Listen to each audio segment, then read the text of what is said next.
Okay, so before we get today's episode started, let me just say that, yes, I have quite a few opinions that I share in this episode. I'm not nearly as neutral as I feel like I am in other topics and other areas, so I'm just throwing that out there. And the other thing that I want to say before we get today's episode started is that by no means do I judge people's individual experiences. So whatever experience you're having on earth, whatever is going on with your sex life, your experience of sexuality, that is your experience, it's your lifetime, it's your incarnation, not mine. So in terms of my judgment, there is none. But I do go quite in depth about my frustrations with some of the conversations surrounding sexuality, and that's where my frustration lies. So I just wanted to clear that up before we dive into this. But yeah, as far as like my judgments about what's good or bad for you, that's actually none of my business. What's right for you is going to be completely different from what's right for me. So that's my spiel. That's my whole thing. Just before we go into this, I don't want there to be any confusion about me making judgments about other people's experiences. That's not the case at all. Whatever you're going through is important for you, and that's your business. So none of the things that I say in the episode have anything to do with personal judgments against people. It's just the overall culture and discussion around sex is where I'm annoyed. So anyway, just throwing that disclaimer in here. Now let's get into it. Hello, everybody. Welcome to this week's episode of Sunday Messages. This is Reverend Sydney Finn, and we are going to be talking about sex today, which I'm actually surprised by what type of questions came through for this, so we'll see how this goes. It's definitely not what I was expecting, but I'll just riff on this topic for a while and then go into the Q&A, and then we will wrap up. So one side note that I want to make here before we get started is that I am going to be doing a separate podcast for sexual trauma, which I figured a lot of people would have questions about that because it is such a common issue and thing that people need to heal from. So I'm going to be doing that and keeping it separate so that if you don't want to hear anything about that, this podcast is for you. And if you just want to hear about that or you want to listen to both this and the sexual trauma episode, you will be able to do that. I just don't want to merge the two. I that didn't feel right to me. So let's just go ahead and start off with what is sex, just in the energetic sense, in the energetic or spiritual terms. So from my perspective, and there's a lot of people who feel this way and consider this to be the case, but when I'm thinking about the energetics of sex, right, if you're in connection, in relationship with someone else, if you're experiencing that intimacy with someone else, what you're actually doing is enjoying the experiences within your own body. So yes, the other person, the relationship surrounding the intimacy matters a whole lot. That's something that you won't be able to bypass and will make a difference in the experience of you enjoying your own body. At the same time, I don't think that it's wise to put the pressure or the focus on the other person all of the time. Otherwise, it can take you out of your body, and then sex becomes less pleasurable because you're not focusing on your personal experience. Now, don't get me wrong. I am not saying don't focus on your partner. That's ridiculous. You won't be able to do that. But if we're just talking about like why we enjoy sex, it's because you are experiencing your own body's sensations. So if someone else like touches your arm and you feel that, the part of your body being touched, for example, you are having the experience from your own body, from your own sensations, even if the other person is technically initiating or instigating it, which is the other factor. You're still the one having the experience, which is why we enjoy it. There are a couple things that I want to touch on here that I think are just kind of important points to make. One, and I said this in the dating episode as well, I personally feel that you cannot force sexual chemistry.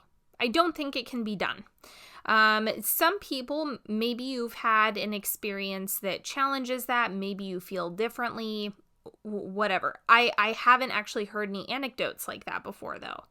I've heard of things where, people start as friends, it starts as platonic, and then it evolves over time, but I don't think that's the same thing. In my experience and working with so many people and having my own life and my own experiences, it's one of those things where you're either experiencing the same flavor and you have the same style of chemistry and sexual energy, or it's something that can feel really mismatched. I don't think that chemistry is something that grows and develops over time. I think it's something that you either have or you don't. That's been really consistent, and I know a lot of people feel that way. So if you happen to feel that way, know that you're not crazy and you're not alone, and it's not an abnormal experience. A lot of people have that anecdotal evidence for themselves, and I actually agree with it. My one, cliff note that I want to make on that point is this does not mean that you never have any sexual hiccups or struggles within a relationship or within a connection. That's definitely not the case. Because over time, especially, think about all the different events that happen. Maybe stress is something that really slows down your sex drive, or, we can have different hormonal things that change that have an impact on how we experience sexuality. There's infinite things that can come up when we're talking about sex and how we experience it and what's going on with it. And so I don't mean to say that if there's ever a blip in any type of sexual experience that you can't get that back or anything like that. I'm talking more about the initial, am I attracted? Do I gel with this person? Do we have the same sexual style that we want to continue to nurture? That's something that it's like you either have it or you don't. And I have definitely found that to be the case. It has nothing to do with the more nuanced and complicated elements of sex, like the hormonal factors, like the external events and human life things that we have to go through from time to time that can also weigh on our sex lives. So I just wanted to throw that out there in case you were getting confused about what I was saying. The other point that I think I should just let you guys know, because this is a personal bias of mine, and it's not something that I'm extremely judgmental on, but I do have an opinion on, so I'm going to share that here. I am not a fan of casual sex, and I think it's bad for pretty much everybody. From an energetic standpoint, from an emotional standpoint, from a mental health standpoint, from a healing standpoint, casual sex is extraordinarily devastating for many people. And I am not one of those that thinks casual sex is somehow empowering. I know that there's a lot of people who claim that casual sex is empowering. I've yet to see that. Of course, there will always be exceptions, but a lot of people who are like casual sex, rah, rah, rah, are usually profoundly wounded and have a lot of experiences within that wounding that they simply haven't resolved. And then when they do resolve it or grow out of it, they actually change their mind about casual sex. So, and also let me qualify this as well. In my opinion, there is nothing about having sex with someone that you are unfamiliar with, that you don't have a connection with, that you don't have any form of relationship or rapport with, that is casual. Penetration is not casual. It's never casual. It will never be casual. I personally don't consider that to be the case. And of course, people might argue with me, but I just wanted to throw that out there in case you're wondering. I do not feel that way. I don't think that, being with somebody in such an intimate setting is or will ever be casual. I think there are casual circumstances in which sex might be fun with somebody you already have a relationship with or a connection with or an arrangement with, right? That's completely different. But this concept of, I barely know you, but I'm going to have sex with you anyway, that is not casual. That is energetically risky, and it's emotionally risky. It's not something that I see people have good results with pretty much ever. Especially in my work, I cannot tell you how many times people either find themselves in dangerous situations, in fearful situations, or they feel bad for what they've done. And let me bust this myth for you right now.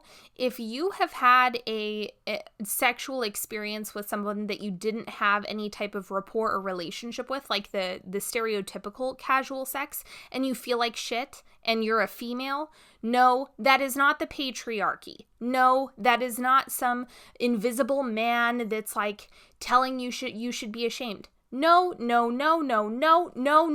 That is completely just absolute garbage and bogus. And I disagree with anyone who is going to sit here and say that it's your internalized misogyny. Fuck off with that. It makes me so angry when people push this ridiculous concept that having anonymous sex with people or having sex with people that you don't know is empowering and it doesn't have an impact and you should do more of it and you should engage in high-risk sexual behaviors. That is the least empowering thing I have ever heard. And if you've ever had an experience like that and you feel bad, it's actually because, more so from the energetic side, is that when your second chakra, which is what's hooked into your sex organs, gets blasted open like that, and it shocks your system into feeling unsafe. Your second chakra is your home of safety and boundaries and protection, and it's wrapped up into your sex organs. So if that gets violated, and I'm talking about on a body level, right? You can be consenting, but if your body isn't ready, if it's not feeling completely at ease, then that's something that can really be devastating. So no, it's not a cultural thing. It's not some ridiculous, like, feminist reasoning. It's not that at all. It's literally the energetic system and the physical body typically do not respond well to anonymous or casual sex in that way. They just don't.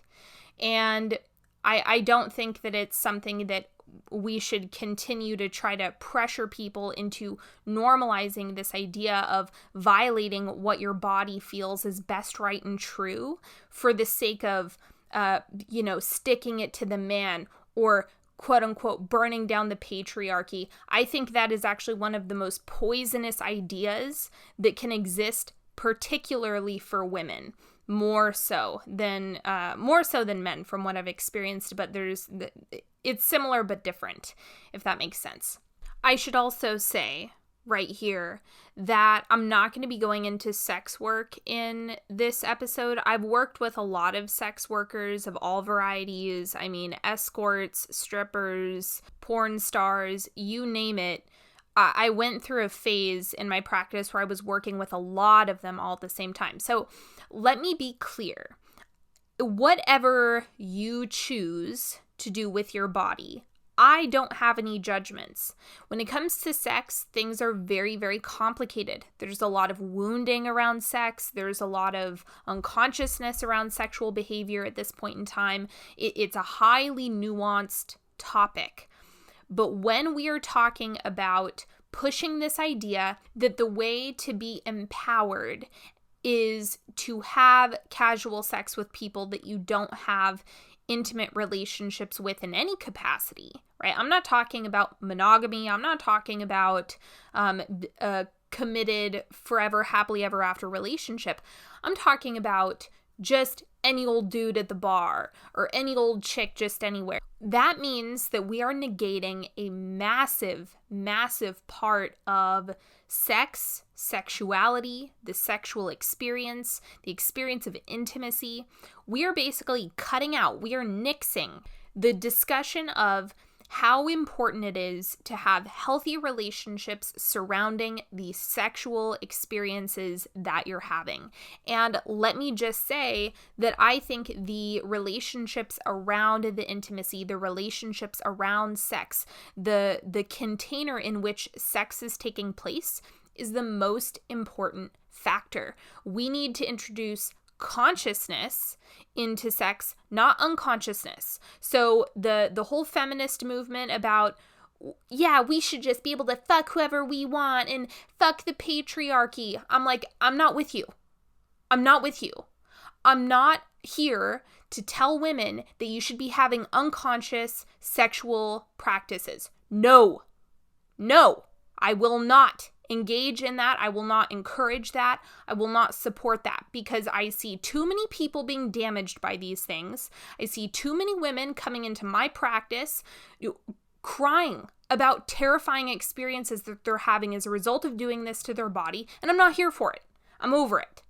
So that's where I'm at when it comes to casual sex. And my number one goal in this work that I do is I really, really hope, if there's one thing I can help you with, it is I want to support you in creating conscious, healthy, loving relationships, and where you can really blossom in your sexuality, and where you can have healthy sexual relationships, healthy sexual chemistry in a way that is empowering, in a way that is listening to your body, in a way that is truly, truly in alignment with you, not as a reaction to some perceived oppression when it comes to sex. No, I don't want all of this stuff to be reactionary, because that isn't working for people.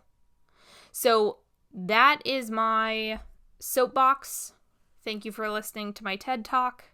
And I hope that you guys know and understand that all spectrums, all varieties of sexual experiences, I have profound compassion for. Like, this isn't to say that anyone is bad or wrong for the experiences that they've had. Of course not. You guys know I would never say or do anything to imply that.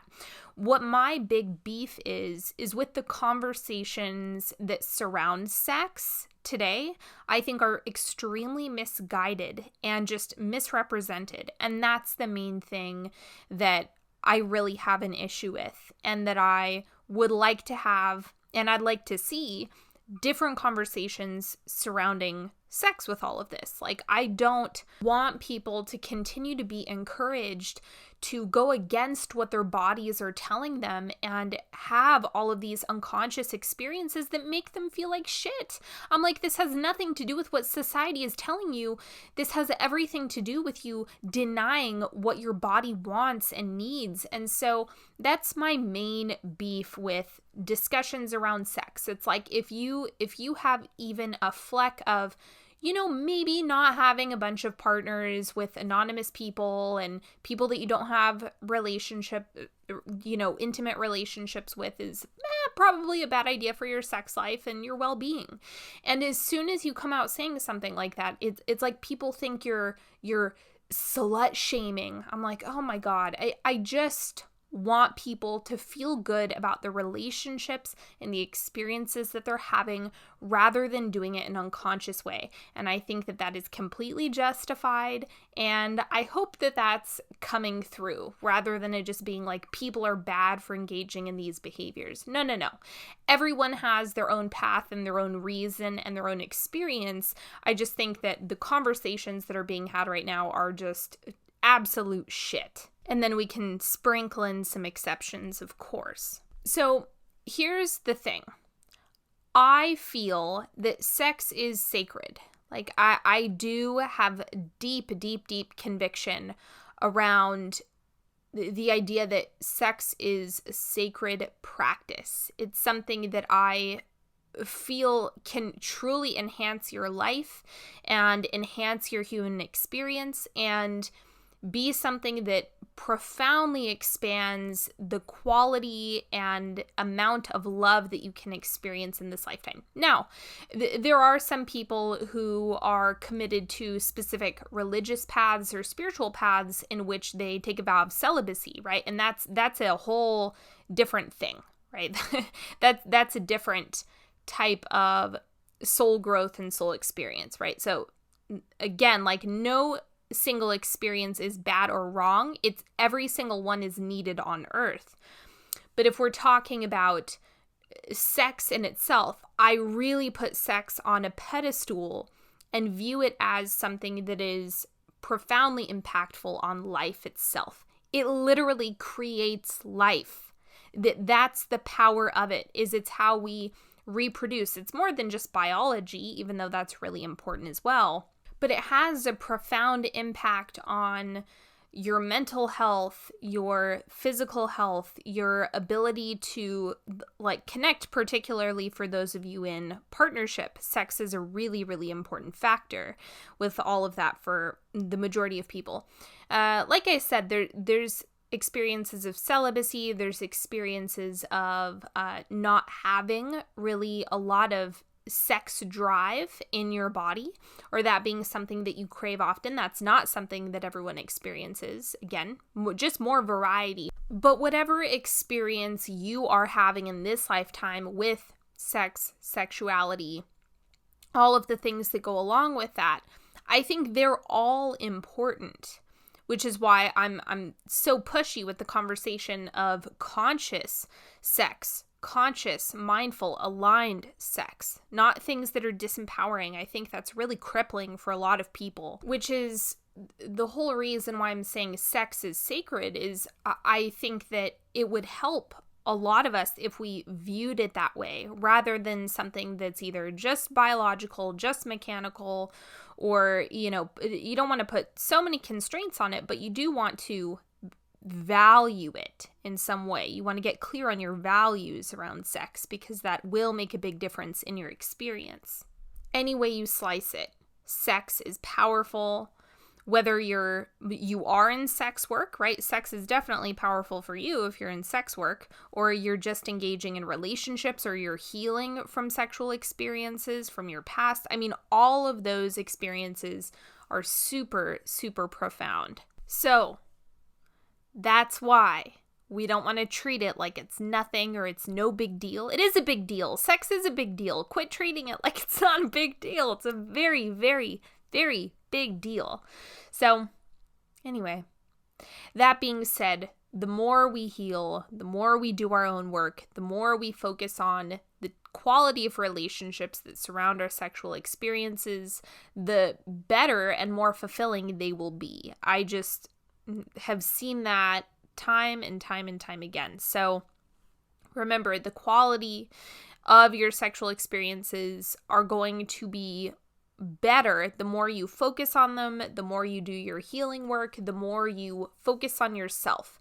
Because even if you have like the right partner with the right setup, the right intimacy, it's still an inside job, because sex at the end of the day is something that you experience within yourself.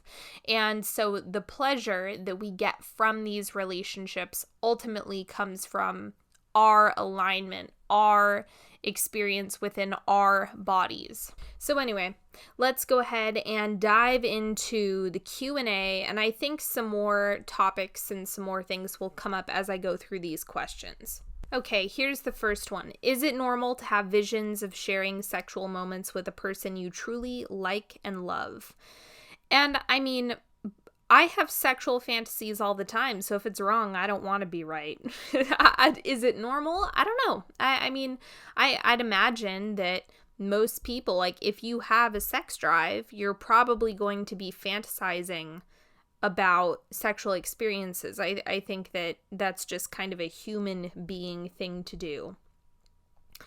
This is actually one of the most common questions that I got. Is the whole thing about sharing energy and catching other people's demons true? But here's the thing, that's not exclusive to sex. Like, you can walk into a room filled with people who have attachments and pick them up yourself. Like, you don't have to be engaging in sex in order to pick them up. So it's like, yeah, sure, but that has more to do with proximity than sex. It's not just about that. It's something that you can like pass around to a whole bunch of people and whatnot, even without touching them. Just being in the same room or the same vicinity or talking on the phone, even, you can catch them. Okay, this next question is a trauma question, but I think I'll just add this one here without going too in depth.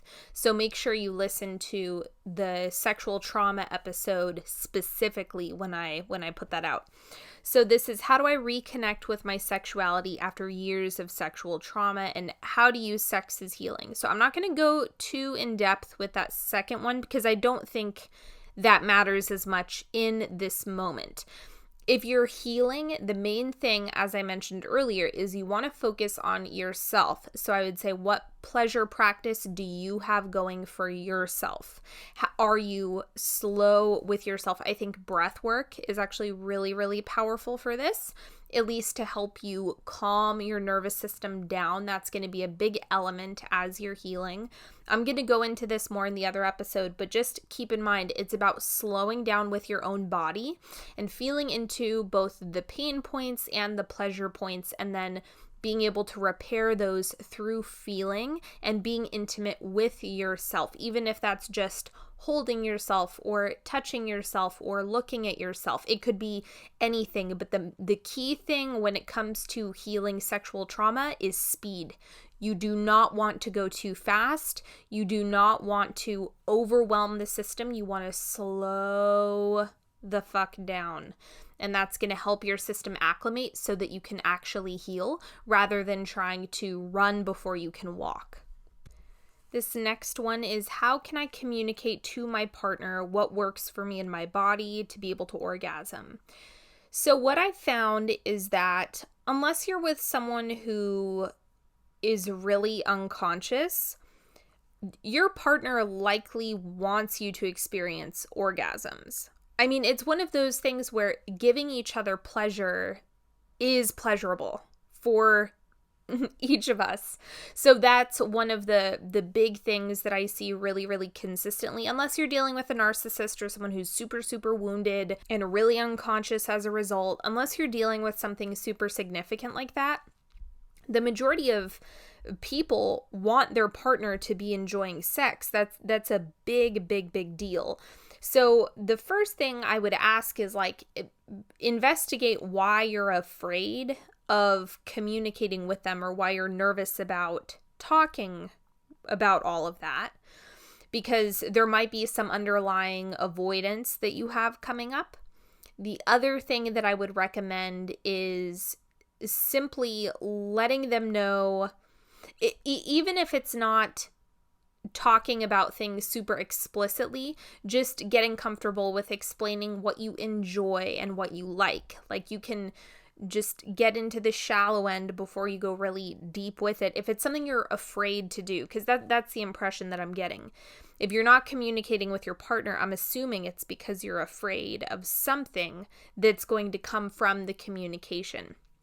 But I think that there might be suggestions that you can make, like, oh, why don't we try this? Or, you know, this feels really good when you do it this way. Or just, you can start with that and then build your confidence from that space. And then you can be really specific with your instructions. Like, this is what I need. This is what I need to do. This is how long it takes, etc., etc. So you can build on the little initiations that you make and the little things that you start communicating around, because it does take practice if you're not super comfortable talking about sex. And I know that there's a lot of people who clam up with their partner and don't want to talk about it. It can feel really anxiety inducing if it's something that you're not used to. So it's like, make it a practice to get good and get comfortable and get confident at saying things verbally in small doses first, and then you can build on top of that.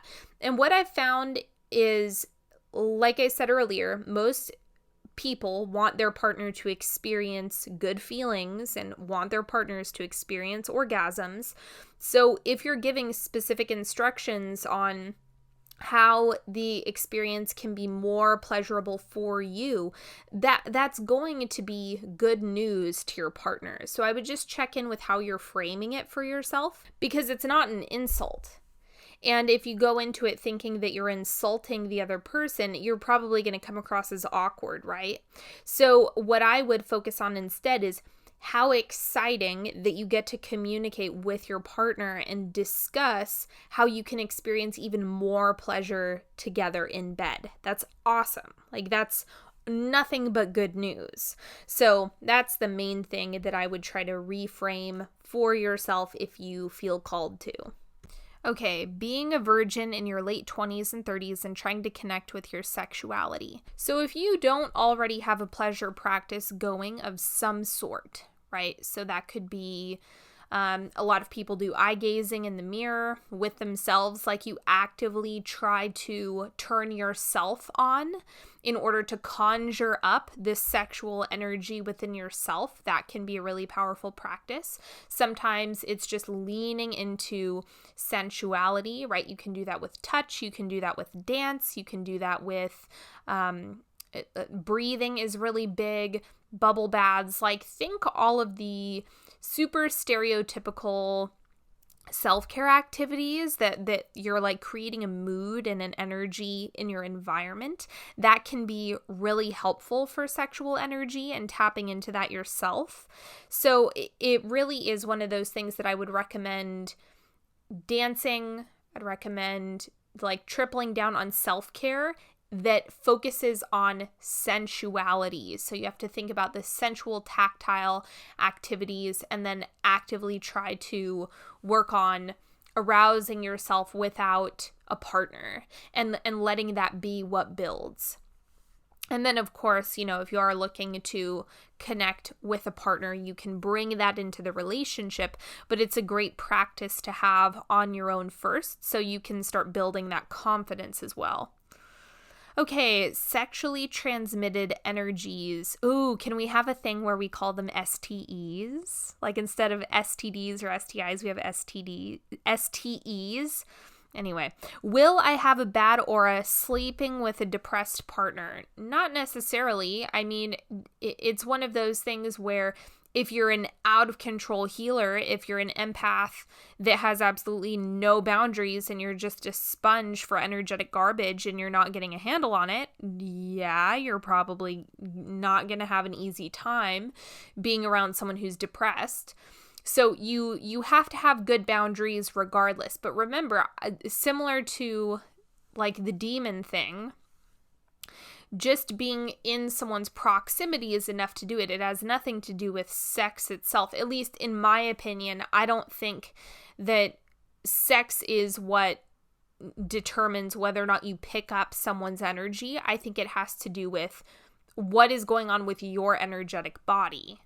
Because if your energetic body is healthy, if you have good energetic hygiene and you're taking good care of yourself and you're doing all of the activities that you know help you be the highest expression of yourself and the healthiest version of yourself, then, you know, having a partner who's grieving that you're sleeping with, or having a partner who's experiencing depression or something that you're sleeping with, isn't going to be damaging at all. So it has more to do with the overarching energetic health. It has more to do with the big picture energetics of your energetic body rather than the sex piece. Okay, why am I such a man slut? With no standards, you're not healing, and you don't feel attracted to anyone that wants you, or you feel like nobody attractive wants you. Okay, well, there's a few issues that I'm seeing. So one, and we always have to start with this, is the story that you're telling yourself. Remember, God's always going to say yes to it. So if you're going into it saying, nobody attractive likes me, nobody attractive wants me, I'm not going to be in a relationship with anyone attractive, then God is going to say yes, because it only responds in the affirmative. So I would be very careful. I would be very wary with the story that you're telling yourself, for sure. Now, the other thing that you will want to keep in mind is that hormones are powerful, okay? So like testosterone, and I know a lot of people don't want to admit this or want to deny it for some reason, but that can also be what kind of speed things off a cliff, if that makes sense. It can go off the rails if you don't have a clear understanding of your hormones, if you don't have a clear understanding of what to do with that energy so that you're not displacing it. So the one thing that I would keep in mind is that you want to bring some consciousness and some awareness to the physical body, the physical sensations, and then what you're doing with that energy, because it will become unconscious if you're not doing anything with it, if you're just letting it run amok, and then you also have all of this wounding that you're not taking care of. That's a recipe for just unhealthy, unconscious sexual relationships that ultimately are not going to feel good. So that's why I would say figure out where your masculine energy is going, figure out how to put a harness on that, how to put some reins on it and steer it in the direction that you want it to go. Definitely work with a practitioner, start doing some self-healing. I mean, pick up every single healing strategy and technique that you can at whatever level you're at, and begin the healing process, because you can't look to sex and expect that to be what ultimately heals you. Yes, sex can be healing, but you're having the opposite issue. So you stop looking for healing in that area and instead point to yourself and refine and adjust what you have going on within you. And then that's going to be reflected back to you in your sexual relationships. So the standards thing that you're describing, I think that's a blend of testosterone and unconscious masculine energy that's just kind of running amok. And then I would also say it's that you aren't doing the healing. It's not that the situation is going to heal you. It's that you're not healing you. And therefore, that's showing up in your sex life. So those are my recommendations. And the story that you're telling yourself is another thing that you can work on that will also be healing, because you have to adjust the story before the environment changes. You can't look at the environment is a projection of your internal reality. And so if you're constantly waiting for the environment without adjusting your internal reality, you're going to come up empty-handed. What the heck is Kundalini energy? What does it do? And how is it released in sex? Okay, so my understanding of this, and you guys know I really don't like Kundalini in general. Like as a practice, I'm not big on Kundalini yoga. It's just not my thing. Okay, some people love it. I'm just not one of them.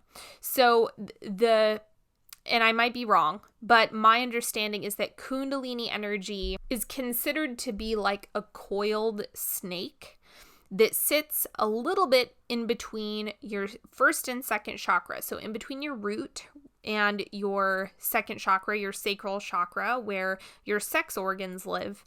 It's right underneath that. It's right in there. And it's supposed to be, at least depending on what you read, as like divine feminine energy. And so people are like super focused on waking up the Kundalini energy. I don't have a ton of opinions on it, honestly. I think that a lot of the strategies of Kundalini across the board, I'm not a big fan of. You guys already know this. But the idea is that it's stored energy that you can get out. And there's a lot of different ways to do that. Meditations can do it. Breath work can do it. There's yoga poses that can do it. There's, I'm assuming sexual practices that can do it. I don't study this really. It's not my wheelhouse because I don't like it that much. I've even injured myself with Kundalini breaths in particular. So it doesn't put a good taste in my mouth. I'll put it that way. So I don't know how it's released during sex. Some people, depending on, again, who you ask, I feel like there's a whole bunch of different interpretations of it. Some people feel that it's released if you have tantric practices. There's another question about tantra, so I will go more in depth when we talk about that. But as far as like the Kundalini energy, if I'm being completely honest, I think it's overhyped. I think it's talked about way too much.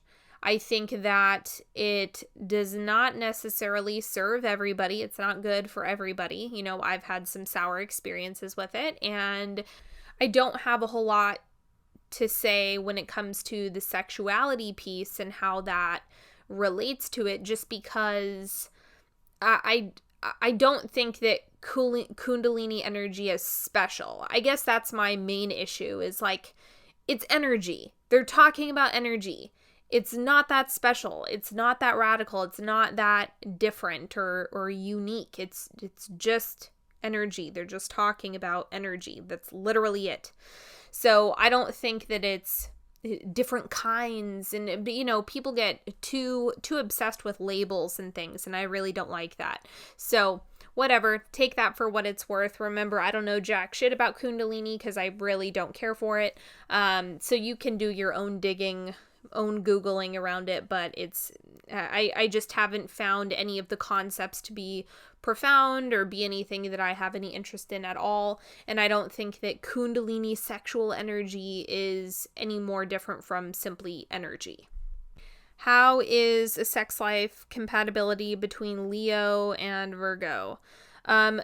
You guys should all know this. Like, sun signs don't really tell me anything. Like, great, that's where your ego is evolving in this lifetime, but that has nothing to do with sex unless it's in a particular house or in a particular conjunction with another planet. So it's like, if you're interested in sexual compatibility, you should probably be looking at Mars, 8th house placements, look at a synastry chart. Like, it's much more complex. So I really don't like astrology questions for this reason, just because the sun isn't going to tell me anything.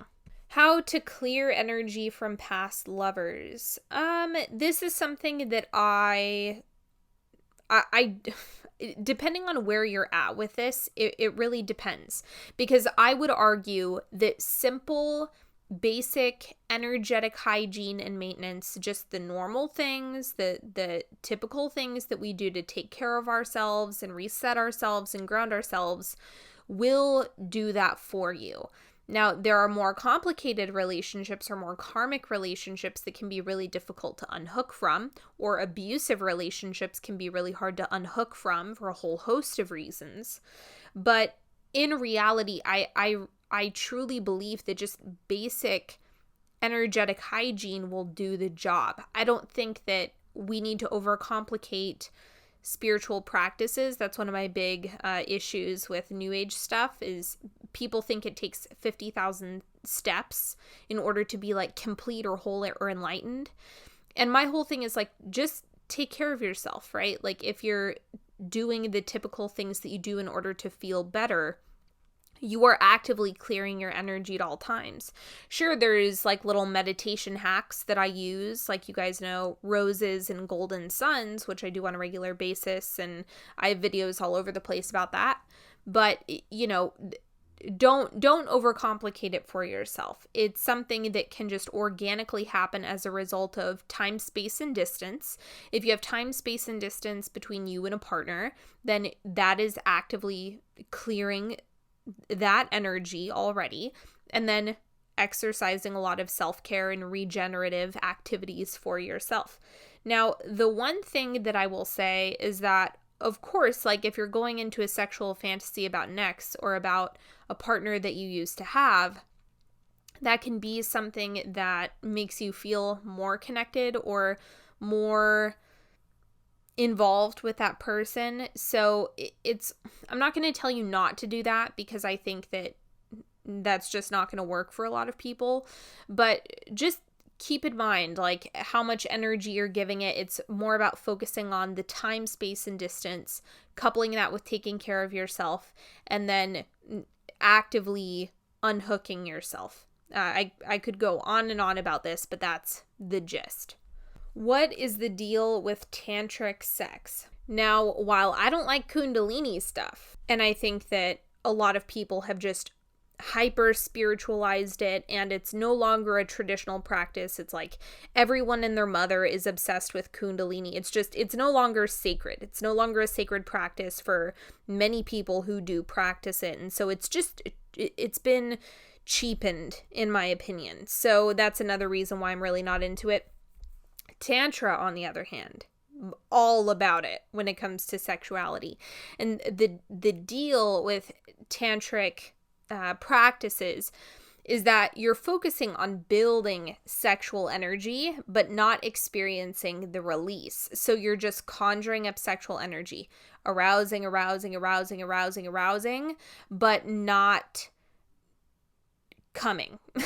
Basically, you're not going to, at least for an extended period of time, depending on, of course, what you're practicing and if you have a partner, if you're doing it with yourself, or like what exactly you want to get out of the experience. But the sexual experience is in the buildup of sexual energy. It's not actually about the release. It's about the experience of just marinating in really intense sexual energy. And that is a lot of fun.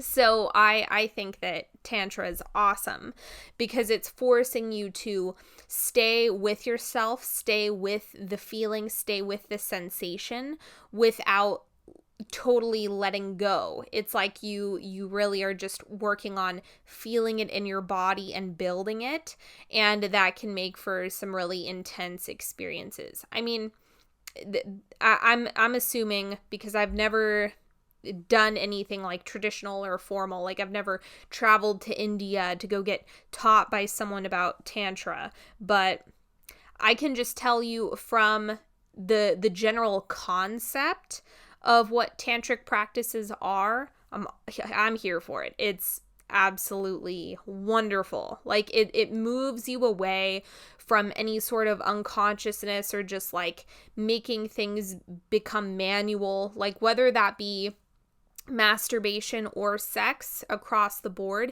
It really has you focus your attention on being present and being conscious and aware of the energy within your body, the sexual experience that you're having. It's a deep aligned awareness that comes from you building that much energy within your body and using it for a really pleasurable experience. So I think Tantra is awesome. But just keep in mind, if I'm using the word Tantra really loosely. There's some people who are going to be absolute sticklers who consider it to be a very rigid spiritual practice where it's, a certain amount of time or, certain rituals. Like, of course, there's always going to be that side of it.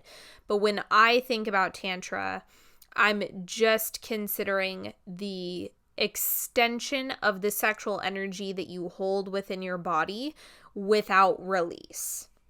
I also have a deep appreciation for it because it focuses on the simple sensualities that you experience during your day, like eating and dancing and sex as a whole. Like all of those activities are a source of pleasure and they're sacred practices. And I love that. As I've already mentioned, it's like I consider sex to be sacred. The same way the food that I eat is sacred. The same way the practices that I engage in are sacred in many ways. And so I appreciate all of those elements of it as well. But depending on who you talk to, you're going to have people who are super rigid about what it is, what it means, and how it's practiced. And then you're going to have my loose perspective on the other end of the spectrum. So take that for what it's worth. Okay, last one. How to separate the simple act of sex from this vulnerable feeling of showing your truest self. So my immediate question is, well, why would you even want to do that? Because what you're actually asking is, how can I go unconscious during sex? That's what you're actually asking in this. Because if you're not allowing the feelings of vulnerability and being the truest version of yourself. The opposite of that is suffocating yourself, going unconscious, and not leaning into the feelings. Personally, that goes against sex completely for me. So I'm like, well, what is your motive? Like, what is your intention in doing that? Because I don't think that we should ignore the vulnerability that we feel. I don't think that we should suffocate the truest version of ourselves for the sake of unconscious sex. Like, I definitely don't think that's good. That can feel soul crushing. So that's my question to you, is just, why do you want to do that? And I don't think that there's any way to do that without you bleeding into getting some unhealthy unconscious practices that are not going to be fulfilling or empowering. So I would just play with that more. Like, why are you wanting to avoid vulnerability? Why are you wanting to separate the feeling of being your truest self in a sexual interaction or relationship? Like, why is that the goal? And I don't know if any of those answers for like why you would want to do that are necessarily going to be a good thing, right? But that's also, I'm coming from a health standpoint, not just an experience standpoint. So while I can simultaneously say no sexual experience is technically wrong, no matter how dark or how awful, because all experiences on earth are somehow necessary, even if it transcends our perceptions and beliefs and understanding of what is necessary on earth, right? Because we all place judgment values on things that we consider to be bad. So that can be true in one sense, but then there's also the side of me that comes from the specifically health standpoint, thinking about healthy relationships, healthy connections, healthy conscious sexuality, which I consider, if you're checking all of those boxes, healthy, conscious, mindful, and aligned, then you're going to, that's where sexuality becomes healing, and that's where it becomes empowering, and that's where you really get into alignment with your sexuality. So that's always going to be my goal whenever I'm working with someone on sex in particular. Oh, alrighty, everybody. That is all that I have for you today. Thank you so much. Let me know how you've enjoyed this episode, because I'm genuinely curious. I didn't really have an idea of what this episode was going to be about, really. I just thought I'd touch on the topic and see what would come out of my mouth. So that's all that I've got for today. Don't forget to sign up for my newsletter. Go to onyxhealing.com/newsletter to stay in the know with everything that I have going on. Exciting things coming up in the next few weeks, so make sure you stay up to date on all of that. And you will get a reading. If you haven't already signed up, you get a free Dealing with Family meditation, all sorts of good things, so don't miss out. And of course, if you need to work with me one-on-one, you know I'm available. Go to onyxhealing.com, and I will talk to you beautiful people next time. Have a good one. Bye-bye.